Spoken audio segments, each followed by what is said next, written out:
I continue to hear about challenges with lead generation. It is a thing that most people that I deal with have some kind of issue with. And it could be an issue of quality of lead, could be an issue of volume of lead, could be both. But I'm hearing this more and more and more and more. And so the conversation I want to have today, again, not walking and talking, but here we are trying to, get back to that routine of getting on the on the path with Ruby. She'll be back, I promise. Is this idea of how do we get contextual lead gen happening within the business? So contextual lead generation, in my opinion, is really focused on customer. So I go back to this discussion over and over and over again. If you are trying to generate leads without the context of an ideal customer, you are again throwing things at the wall to see what sticks. That is not how you want to operate in this decade. There's too much information and too much data at your disposal about your current customer base, your ideal client, that you should be spending time with it. If you're not really thinking about that, if you're really just seeing the wall of opportunities as being, the same across the board, you are missing a massive boat. And what's happening in the market is that the market is telling you you're missing the boat. When you have a challenge with lead generation, it means that your messaging, your means of generating leads, how you go to market is not aligned to what the market wants. And so this is not about lists. This is not about trying to get important conversations happening. This is about relevance. You're not relevant to your buyer. And that's the thing that a lot of people don't really spend time on. So bring this back around to ideal customer. Who are they? Where are they? What do they need to know? How do they need to know it? How can you make a better connection to them as a business? How do you make a better connection to them as a buyer themselves? What do they want out of this engagement? How do they make a buying decision? They may not even know how they make a buying decision. Can you help them with that?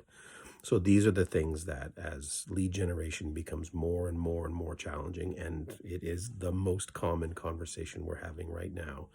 What do you need to do differently? So yes, marketing, yes, going out, trying to find and connect and build, some level of marketing qualified lead funnel is an amazing idea.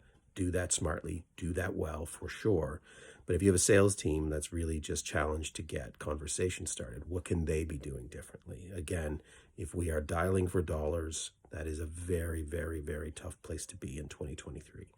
What else do they have at their fingertips? Again, the data is out there. The opportunities are available to you to define what ideal customer looks like. You're not going to hit a home run at every at-bat. I think everybody understands that. But you need to put some consecutive, bunt singles together to try to get that puck across the ice. Multiple sports analogies mixed in there, so I get that. So the idea from my perspective is now, how do you make sure that from a lead generation perspective, you're not leaning in on a single course of action?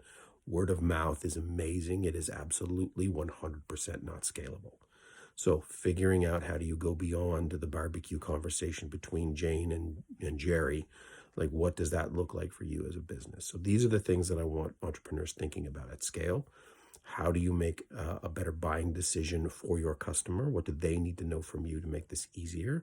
What are they keyed in on? If you are more expensive than somebody else, it doesn't mean all is lost. You have to give them something else. What else is it? So from a sales perspective, if you can get a conversation begun with whomever your target buyer, your ideal customer is, you're in a much better place. If you can do that in a channel or a tool that doesn't involve you being physically in the same building, that's a really good use of your time, because again, what you want to be able to do is move somebody from the online space to the offline space, so you can now have a very meaningful conversation when you are in the same building. This is the stuff that I want sales reps thinking about. This is what I want sales managers and entrepreneurs thinking about, because again, trying to push rocks up hills because you don't know how to lead gen in 2023 is a fixable problem. This is a fixable problem. So again, when you start looking at it from the customer's perspective, things typically change quickly. So again, trying to help entrepreneurs and business owners and salespeople figure out what that looks like. So again, sit down. Think about this ideal customer that we keep talking about. Who are they? Where are they? What do they need to know? How do they need to know it? And give them that at scale, whether that's one-on-one, whether that's in a marketing situation, and come to it with a service mindset. You are trying to serve their needs. This is not about you, it's about them.